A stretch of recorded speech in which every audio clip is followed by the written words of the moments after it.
This podcast is part of the Pod Syndicate family. For more criminally compelling shows, articles, and conversations, head to wearepodsyndicate.com.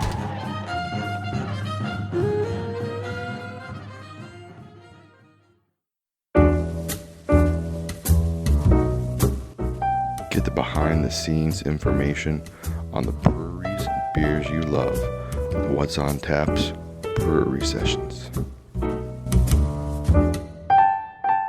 Okay, we're at the Great Swedish... let me start over again.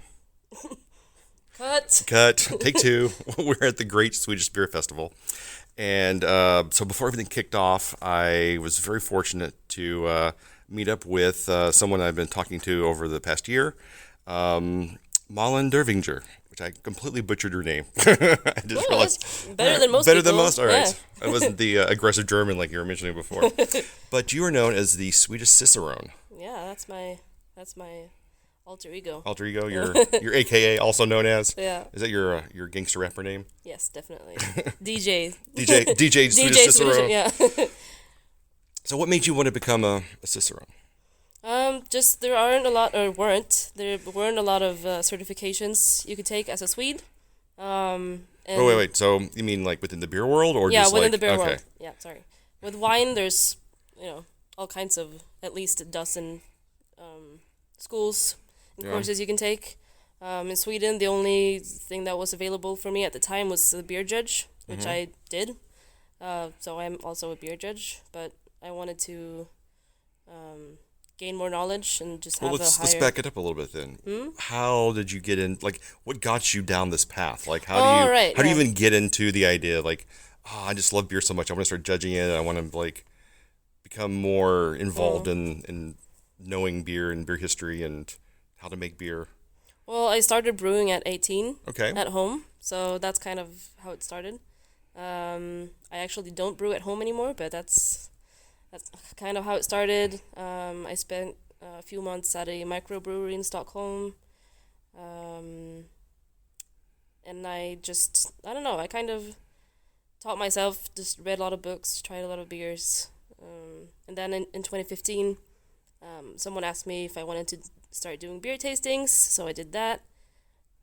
And then I wrote some academic stuff on beer. And then I became a beer judge, and then it's all kind of downhill from there. Just took a life on its own. Yeah, now I'm doing it full time. So why did you decide to go kind of this route and not get more into brewing? Brewing is not my favorite thing, to be honest. Also, I've always wanted to be a teacher, so lecturing and doing that kind of stuff always seemed more attractive to me. So, yeah, I love teaching. Yeah, and you do teaching too. Yes, I do. So you do classes. Yes, I do. Actually, full beer sommelier course. Yeah. So because I was like kind of frustrated that there weren't any like longer educations in Sweden for beer, so I started one. Okay. Or not started one, but together with Syllabus. That's a wine academy based in Malmö. So I took their courses on franchise and kind of did it my own way. So now I'm teaching almost full time. Okay, that's great. Yeah, I'm beer teacher. That's nice. So you're kind of living the dream. Yes, indeed. What does it take to become a Cicerone? A lot of tastings. A lot of tastings, like a lot of beer. A lot of beer. Yes, and also a lot of reading, of course. I mean, they do recommend about a year full-time studying. Okay. So now, full-time means like 8 hours a day. Okay, there's 4 levels of Ciceronery. Yes. I don't know. Yeah, Ciceronery. I don't know what this word would be. 4 levels of being a Cicerone. And then, yes. So the first level is just, because I looked up online, and the first level is just kind of like you go online and you take a 30-minute, looks like a 30-minute test. Yeah. But from what I gathered, it's not an easy 30-minute test. No, not at all. I mean, for me it was, but that's just because I had so much, knowledge coming into it. So I kind of just, I want to see if I can do it without studying, because you get two tries. So I tried it and I just nailed it on the first try, and I was like, okay, maybe I should move on to the next level. But I mean, the jump from that test to certified is really large, and now the gap from certified to next level, which is advanced, which I'm studying to become now, is like 3-year thing. Jeez Louise, so it's like a real investment. So you're like working on Yes. your doctorate of beer. Yes. Oh wow. My life goal is to be Master Cicerone. Okay. So I'm going for that. How long does that do you think that's going to take? Like, is that like a Depends. Yeah. You know what happens in life. Like I'm not in a hurry because I love what I do now, but it's just something I think is really fun. I love studying. So I'm gonna do it in my own time, but hopefully before I'm 50, I'll be Master Cicerone. Okay. Something like that. Okay. I don't know. Yeah. So how many Cicerones are there in Sweden? We actually became 4 Oh wow. just this summer. And those are all like all levels, or is it just like level 1s or? Level 4 certified. Okay. There are more beer servers, certified beer servers. Yeah. Which is the first step. I don't know how many, but so I was the one of the first 2. We did back in 2018, and then this summer 2 more got certified. Okay. And also there's a 5th that I didn't know about because he's not listed in the in the club guide. Yeah, in the club guide, because he was living in China at the time, and he took the test in London, so he didn't go on the list as Swedish. Okay. So we're actually 5, which I just learned. So that's pretty cool. Now there are select places you have to go. Do you have to, like, can you do it all online, or do you have to go to these special places to do the certifications? I mean, the program, they do have courses and stuff like crash courses and like boot camps and stuff like that. But then you'll have to go to Chicago mostly. Okay. But it depends on where. I mean, you can just I just studied on my own, and then I was really lucky that they actually came to Sweden for the first time to hold the thing there. Because I saw they do it in London, and Yeah. for certain, at each level, it seems to be like the number of places you can take the certification gets smaller and smaller. Yeah, for the advanced, which I'm going to take hopefully in 2021. It's basically Berlin, London, or Chicago, and then somewhere on the West Coast also, I think. So what is the road to? Was it advanced Cicerone? Yeah. What does that road look like? So what does it take 3 years? 'Cause Yeah. I think most people are like, you drink some beers, you study a few things, you smell some hops, and then I'll take a test, and I'm there. Well, I mean, I can't remember if their actual recommendation is 3 years, but I think they recommend at least 2, but I'm gonna give it 3 just to be sure. So you basically have to become like a cellarman. Okay. When it comes to cask, relay, handling, all of that stuff. Oh wow. So you really have to know the in and outs of draft systems, and for the certified, it was fairly like deep knowledge about. I mean, one part of the exam was actually to demonstrate how to take apart faucet, clean it, and like then put it back together, stuff like that. So, but for the advanced, it's like you have to know what that exact nut is called and that specific type of power pack, and really know your stuff about draft systems. So that's gonna take some practice. Yeah. Like some of those stuff you can't really read about. You have to put your hands on it. Right. So how do you get into? I guess you know enough people that work in breweries and bars that you can be like, I need to come in and. Yeah, I've talked to a few of them, hoping they can they let me be there in a way, hopefully help out. There are only a few pubs in Sweden that have cask ale. So yeah, I think there's one in Malmo and maybe 1 or 2 in Stockholm. Yeah, I think there are 3 in Stockholm now. Okay. So I don't have a lot of choice. So hopefully one of them will take me in. And there's like one in Copenhagen, I think, that I know of. Yeah, right. Yeah. But yeah, like it's gonna be so a lot of practice like that, but also deeper knowledge about yeast, biology, chemistry, stuff like that. But a really big part of it is also beer styles. Yeah. And it's not just like name a few lager styles. You have to know all of the styles. Like you have to know Grodziski. Who doesn't? I had that like 3 of those every weekend. And when I mean know the styles, it's the history behind it, the brewing techniques of it, the actual specifications of IBU, SRM, alcohol by volume. Then you have to name 3 commercial examples, I think, and then one. So that's for one beer style. Okay. So for like a lager, it's pretty easy because you can name, like, there's a ton of places that make lagers, but like some obscure German styles that like are Lichtenheiner. Name 3 commercial examples. I can name one commercial example, and that was made by a Swedish brewer. Yeah. So I never even heard of it beforehand. Yeah. So that's gonna take some practicing. Yeah. And that's just 2 of the stuff. I mean, the syllabus is really wide, so. It sounds like it's not like because when you see the documentaries on becoming a sommelier, it's like, well, you really have to like be able to taste the wine and know about the terroir of the region, and you need to know about the growing cycles and elevations and stuff. But this seems to be, it sounds like it's a lot more intense in the fact that it's not just about like, you need to know all the different mechanisms of how to brew and what goes into different things and how do the hops relate, and then what is the final product like, and all of the minutia of those things as well. Yeah, and it's also like beer and food pairings. Like you have to have insight on how the water cycle works. So it's like geography and stuff like that as well. So right now I'm reading about like rain and how water filters through mountains. I mean, this is seriously like stuff you need to get into if you want to do it. But I mean, I love it. It's such a fun challenge, and if it's supposed to be like, if you have the certification, you're supposed to.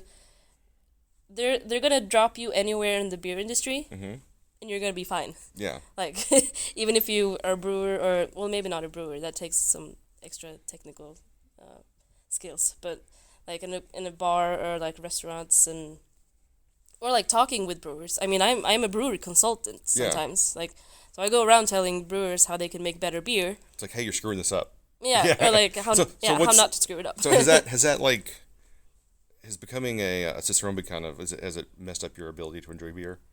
No. Or because like if I go into a bar and I'm like, this doesn't taste great, but I'm okay, and you're like, oh my god, these tap lines are just like, they haven't been cleaned, it seems like forever, and like the tap line, the dazzle on this is off the chart. I'm like, that's a problem. That is a problem. But I'm very quick. I just take a big quick sniff, and then I'm gonna get something else, or I'm gonna get a bottle. But then you have to decide on whether you have the energy to send it back, like, once again. Because Swedish tap lines are horrible. Okay. I mean, it's embarrassing, to be honest. Too often you go out and you get substandard beer.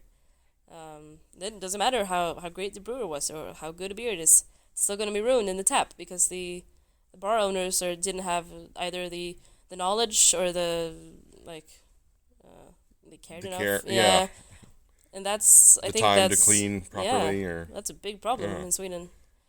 But do you think it's just Sweden, or do you think it's like all over? Do you think? That's a good question. Actually, I haven't. I can't remember when I went to, but because when I went to the States, it was more like I just went to like craft beer bars. Yeah, like the ultra nice places. Yeah, ultra nice places, and also in Sweden, I think it depends on how the big breweries like their contracts and stuff with the bars, because they usually have someone who cleans the lines for them. Yeah. How often really varies, but it's too seldom. Like even if they come like once every 2 months, a lot can happen. Oh, in that time. That's a huge problem, especially depending on like what type of beer they put on what lines. Like the beer before contained the beer after quite easily. But we're actually seeing now that some bars actually do invest to buy their own lines. Yeah. Because if you have a contract with Spendrups or Carlsberg or whatever you have, I mean, you kind of rent the draft system from them. But you can also like own your own. Yeah. That's a bit more of an investment, but then you can do whatever you want to them, and you can teach your staff how to clean it properly. And actually, I'm seeing some bars doing that, and I think that's a great initiative, and I think we really need it. Yeah, it feels like that the beer scene in Sweden is kind of catching up to modern taste in a lot of ways. Yeah, I mean that's the thing about Sweden. Like the craft boom is it's so expanded, but like the knowledge and the the professional expertise just hasn't caught up. Yeah. So, and it's not about like being like snobby and saying I know more than you, but I mean if you really respect the beverage and everything that comes with it, I think it's only fair that we know about it and know how to take care of it in the best possible way. Yeah, I completely agree. It's kind of like not just respecting the beverage, but respecting the customers that come and because it's not like beer's gotten cheaper. It's actually gone quite the other way. I mean, I think the days when you go into a pub and you get a store stock a big strong beer and it's whatever Pilsner or lager they have on tap are kind of fading into the back. Now you're going into bars and you're paying 70, 80 crowns and you're getting a 20 centiliter pour of something or even double that. So it's like if you're charging that much for something, you damn well better make sure that the people are taking care of their lines. Yeah. That'd be crazy. Yeah. But even if I mean there's something like democratic about that also, because we can't forget that even though like the craft beer is booming, I mean light lager like in the cheaper price range, it still makes up for about 90%. Yeah, it's always the number one by volume beer anywhere in the world pretty much. But I mean that doesn't mean that those people don't deserve a correctly served No, I'm saying that they don't. Beer. Yeah, exactly. Yeah. So we'll see what happens, but I think Sweden desperately needs me. Yeah. Because it's not hard either. I mean, it takes time, sure, a little bit of investment in time and knowledge and stuff like that, but once you learn it, it's just part of your routine, I think. So do you go into bars and you try their beer and you're like, oh, these tap lines are so bad? You just like slip them your card and say, call me, I can help you. I'm here for you. Yeah. No, but it's actually my like the dive bar where I live. Is my favorite place in the world. Their tap lines are so disgusting, and I know that I can't walk up to them and be like, "Hi, I'm a certified Cicerone. Can I clean your lines for you?" So I've been joking about like breaking in that night, just cleaning their lines, and then coming back. Like the little cobbler in the elf story, where the elves break in and make all the shoes for the cobbler the next morning. Yeah, and then come back, and then I can just buy the beer on tap and just enjoy it. There you go. Yeah. So what's your favorite trend in beer right now? Low alcohol, I think. Low alcohol? Yeah. Yeah. I mean, it's the biggest trend. Yeah. Right now, it's the fastest growing category. I've noticed that over not just in the Systembolaget it's here, you're getting a lot better selection of beers, but even at festivals, you're starting to see more and more like 2.5 or 3.5 ABV beers. And even stalls that do like only alcohol-free stuff. Well. So that's fun. Yeah. There's I think there's at least 2 stores now in Malmo that aren't beer shops, but they have a little section where you can go in and buy low ABV beers. Cool. So it's really nice. What's your least favorite trend in beer right now? Sours. Sours? How come? Like in general, you're not a big sours fan, or is it more like they just become like everything is like a sour beer now? I actually did a sour beer tasting last night, but we went everything from Röse to like modern Kettles sours stuff. I don't know. I think the whole debate kind of just got infected at some point. Infected. Yeah. Pun intended. Pun intended. With the whole kettle souring, like I don't know if you know of the Berliner Weisse versus kettle sour debate that's been going on. I am not intimately familiar with this debate. I mean, it's not in magazines or anything, but like, yeah. So what is the debate between kettle sours? The debate is that almost no one in Sweden. Maybe I'm gonna get shit for this. That's fine. Not that I know of. No one in Sweden that I know of make Berliner Weisse like a true, like an authentic Berliner Weisse. Yeah. And then Stone, with their brewery in Berlin, they did a Berliner Weisse. Their White Ghost, I think it's called, and they wrote on the can "True Authentic Berliner Weisse." Okay. Pissed some Germans off. Yeah. Because I think like the traditional Berliner Weisse doesn't really have that much in common with the modern sours, but it's up to the brewers what they choose to call the beer. And I mean, Berliner Weisse sounds more fancy. It kind of feels like it's become like a catch-all for like a lower ABV sour beer. Yeah, but they're like, they're it too is strong. a particular style. Yeah, I mean, they're not 3%. They're not brewed like traditionally. The souring process is more of like a widespread process going on after the beer is actually brewed. just by whatever lactobacillus you have hanging around in the kegs. But I mean, just pitching the bacteria, letting it sour, and then killing off the bacteria, and then selling it, and then just brewing it as a regular ale, but then selling it for the same price that maybe, because this has been the debate. Like we've been doing this for generations this way, and it's like it's an artisanal process, and it takes very much like knowledge and time and all that. And then these people just come in, do like a fake version of it, sell it for like same price. I mean, they think that's overpriced, and then call it a Berliner Weisse. Yeah. So that's like the one side of the debate. I think some people even. There was one brewer in Colorado. I don't remember his name, but he printed out T-shirts that says "Death to Kettle Sours," and so like he really wanted to like come back to a more genuine way of thinking about yeast and bacteria and stuff like that. So, do any beers have the and I forget what it's called, but the UN regional demarcation, kind of like, so if you want champagne, it has to come from the Champagne region.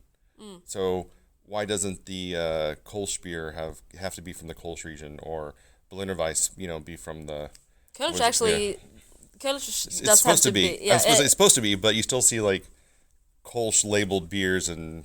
Yeah, especially in Japan. I don't know. Maybe they slipped under Germans' radar, but well, I guess the beer market is so much decentralized, like compared to the wine industry. I mean, you can brew any beer basically anywhere. True. Well, the Belgians are gonna disagree with me. Well, I mean, like, okay, so like a Trappist has to be brewed in a monastery, and if you brew, it goes anywhere outside of Belgium, it's usually called a fermented wild ale or something like that. More than they don't use the same terminology. They don't want to piss off the Belgians. Yeah, you don't want to do that. No. I mean, I think it's because it used to be so historically tied to the places, but now like most of the ingredients made for brewing beer are transported like over the world, across the world. I mean, Sweden is a great barley growing country, but we also import a lot of our brewing ingredients from Germany, England, and but just the fact that the ingredients are so mobile, you could take them anywhere. I think that kind of that thing right there is what makes it so different from wine. Yeah. Because because you don't have to grow the grapes in the area and then process them so quickly. You can pack it up and move it somewhere else, and I mean everything's freeze dried these days. And barley is fairly storable. Is that a word? Yeah. It's got a long shelf life. Yeah, got a long shelf life. I mean, hops are usually just like what's it called? Vacuum. Yeah, vacuum packed. Yeah, vacuum packed and stuff like that. So, I mean, fresh ingredients are always preferable, but I mean, with wine, you can't harvest the grapes and then just send them to. I mean, that's not reasonable. No, you'd have to be really quick and have a really specific. Yeah, the spoilage and the damage to the grapes during transport would just about destroy everything. Yeah.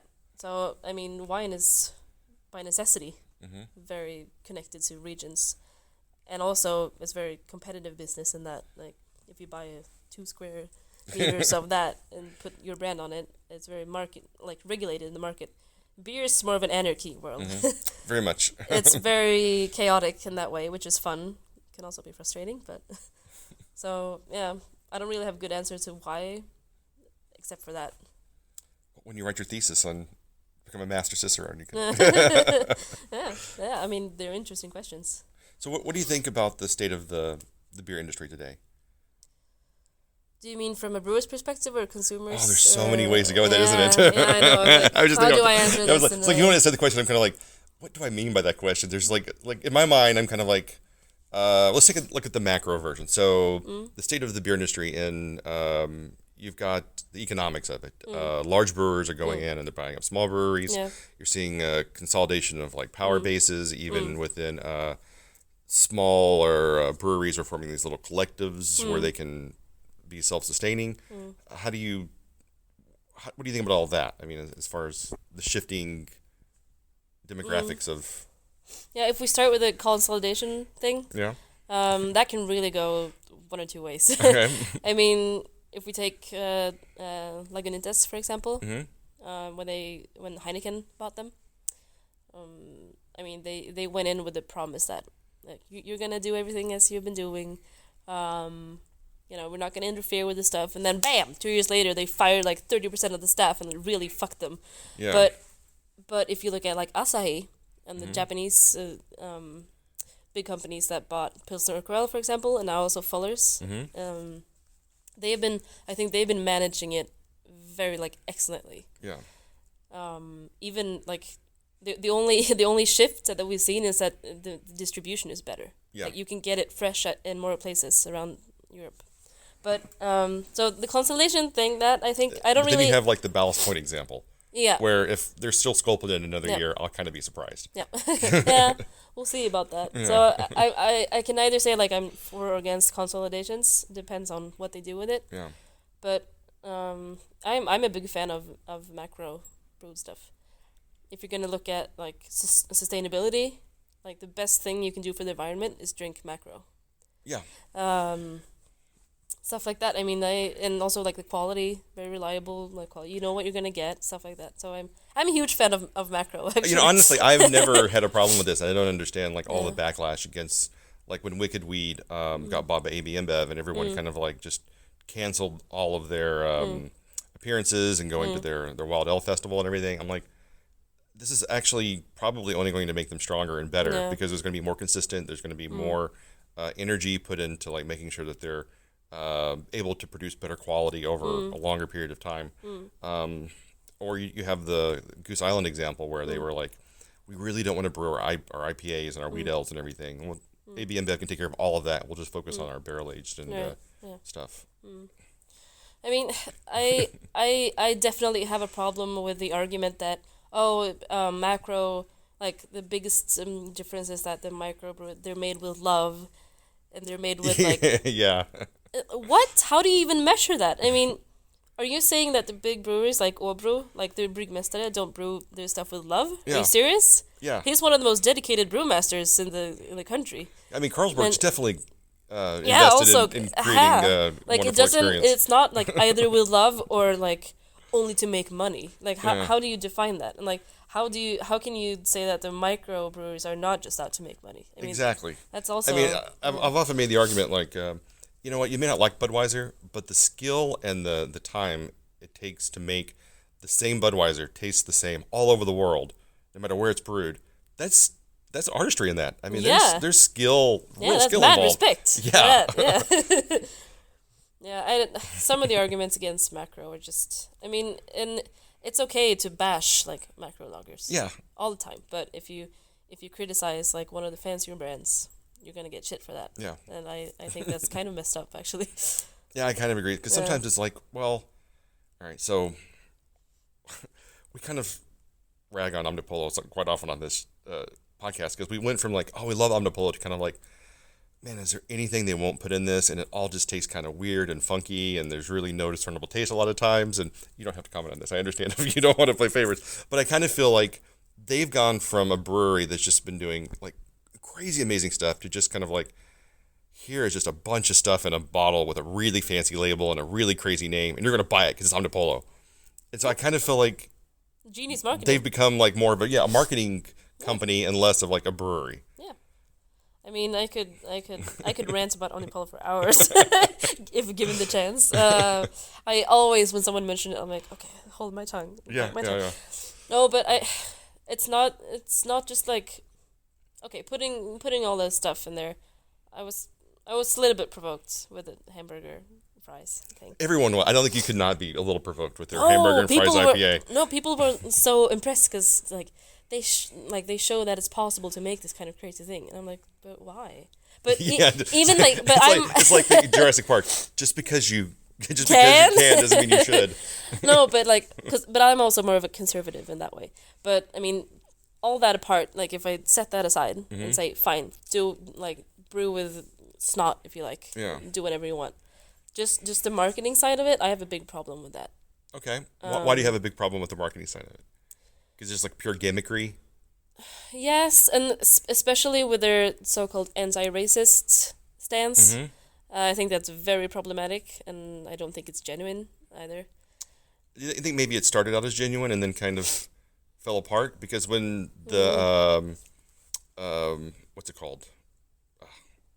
That one beer that came out with Yellow Belly. Yellow Belly. Thank you. Yeah, when Yellow Belly first came out, it was very much under the radar, and really, I mean, that was so many years ago. People like still didn't really know who Omnipolo was. But then as they become higher profile, and you've got the beer in the white hooded looking label that looks kind of like a Klansman or something, it kind of becomes. It is a Klansman. It is a Klansman. Yeah. I mean, but it becomes like more of a gimmick then, and less about what they were standing for, and now just like, oh, here's a beer that looks really cool that everybody's gonna want. Yeah, and the backstory behind the beer is not it. It wasn't like, oh, we're really into like our anti-racist work and we want to combine our beers. They were just thinking about a theme on colors, and then they're thinking, oh, maybe we can do yellow. Okay, what's the thing that's yellow? Oh, Yellow Belly. Okay, we can do like people are cowards. Yeah. And then like if you Google it, you have to look it up, and their whole to me, all I could find was their stance is you're a coward if you murder black people. And Right. I'm like, how is that like So it's not like a percentage of the beer proceeds are going to like the Anti-Defamation League or to a pro-civil rights group or something like that. It's more like... not that I know of. Yeah, I've never seen I don't them think so. And in they sell there. it for 100 crown a bottle. Oh, or more. Yeah, I mean, yeah, at the Stenbolaget, they're Yeah. like 99, I think. Yeah. But and I'm just, what? How? Yeah. And like, imagine just, I don't know, having ancestors, in the States and just walking and seeing that a Klansman. Yeah, it's a pretty offensive bottle. I remember when I saw it, every time I was just like, are you fucking kidding me? Like, somebody's putting this beer out? That is insane. But if they had a substantial like anti-racist work behind that, Yeah. I would be more fine with it. But I can't see what they're doing for the anti-racist community. And I'm like, so like that's it? And then they have like a hashtag fuck racism. Yeah. Whoa. Like, So revolutionary. What take a stand there? Oh my God. What about like when Brewdog put out the pink label beer to support Don't women? get me started on that. I mean, did that feel genuine, or did it feel more like just a money grab as well? Like, oh, we're showing, solidarity and women brewers and women's causes and everything, but they're not really donating to those causes either, are they? I mean, and again, I think they did. That they was did, a portion of the proceeds yeah, went to. I think they donated. All right. Well, I mean, that's much better, at least. Yeah.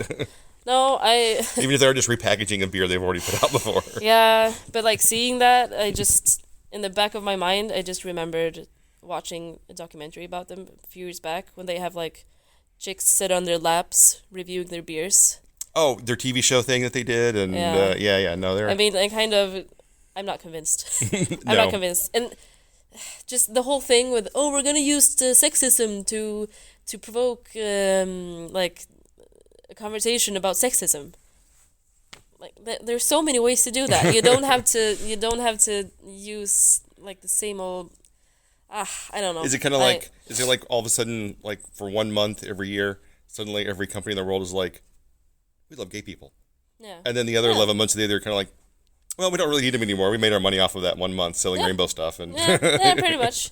I mean, it's good that they donated some money for that, but yeah, I'm not moved. you're not convinced in the No, one way or the other. I don't feel like they've done a lot for me. Yeah, I kind As a of feel woman the in same. the beer yeah. industry.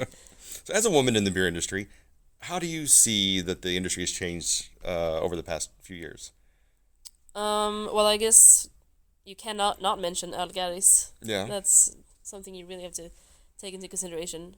And they've become a pretty solid consumer group right now, with a lot of collaborations with breweries and stuff like that. And I think they've really put women on the beer map, not just as a consumer group, but as a cultural phenomenon. So that's pretty interesting. And I guess, I mean, these kind of groups always, they have a lot of benefits, but can also be like problematic, because there's always going to be like a culture within that kind of group. Well, so there's a culture within the group that is kind of maybe a little more radical, and then there's a culture that's outside the groups that's kind of maybe pushing back against that. Yeah, I mean, so before this group started, I was really excited when it came out because I was so sick of the beer dudes. They're getting better. Yeah, all right, good, glad to hear. Yeah, except for the home brewers, which are still awful. But but like most of the professional brewers are super nice. But I mean, I was really excited to to be part of that movement. But then also, as with all these things, I mean, like it's become like sort of a popularity contest sometimes within the group, and I think that's it. I find that kind of disheartening. I've kind of backed off a little bit the last year, I think. So when some guy comes at you, is like, why are women getting into brewing? It's like, this is a man's thing, and women don't belong in brewing. Do you kind of slap out your history card and go, listen here, motherfucker, this is how it all started? Yeah, I mean, just the fact that like women have to prove that they can brew beer, it's so preposterous to me. And like if you take Pink Boots, for example, so it's an organization for women in brewing. They do a lot of good stuff, but just like some of their campaigns are like, women can brew beer. And it's like, is that really the level? Like, why do we have to prove? Of course, women can brew. I mean, it's like come chefs. on. It's like they're more male chefs, but yet most people that cook at home are female. It's like, well, of course, women can be chefs too. This isn't a male centric thing. No. You know, people can be expressive and creative through cooking and designing and different things. It's like you don't have to be female or gay to be a fashion designer or something. You know, you can be straight as well. Yeah. It's like, do you think people like to pigeonhole like what someone can be or can't be based on societal norms, or I mean, you see that kind of breaking down more and more as beer goes on? Definitely, yeah. I mean, just in the past years, I mean, there's a huge difference. Yeah, I mean, if this was to happen, the Great Swedish Beer Festival was to happen, say, 3 years ago, the number of female-only brewers would probably be like 0. Yeah. But I can think of at least 3 that will be here today. Probably even more because there's 100 breweries. I'm not intimately familiar with 90% of them. So, I mean, sometimes I'm astounded by all the cool women in the industry, but then sometimes like I'm taking like if I'm head of the jury, for example, and take a picture with all the winners. It's like 50 dudes and then me in the corner. Yeah. So sometimes it becomes like painfully obvious that there's still a long way to go to get people to recognize. And I don't know. I can't really defend like getting more women into brewing just for the sake of it. I can't really see. Right. I mean, I would would the end rather result? Then you're going to have a higher fill-out rate. Yeah, and it's just going to reinforce the negative stereotypes. Exactly. I would rather have the brewing industry, no matter the gender, really work on that kind of stuff. Yeah. And making sure, just like, don't be assholes, basically. Sure. Yeah. I mean, not that hard. Yeah. It's like, don't be sexist jerks. It's going to be okay. You know. Yeah. Basically. Yeah. Well, Malin, thanks for your time. I really appreciate you coming on the show and talking with us. Good to see you again. Well, it's good seeing you too. Yeah. Where can people find you online? So. My Instagram. Okay. I'm really bad with social media. I'm trying, but I'm like an old lady at heart. But so my Instagram is Swedish Cicerone. Yeah. And also I have a website, www.swedishcicerone.com. You can always hit me up on Facebook. Yeah. So if you want to attend one of your classes, or you want help, getting your beer lines cleaned in your bar, or other services like that, you can go on your website and find all that kind of information. Yeah. Yep. All right. Well, thanks. Thank you, Stefan. This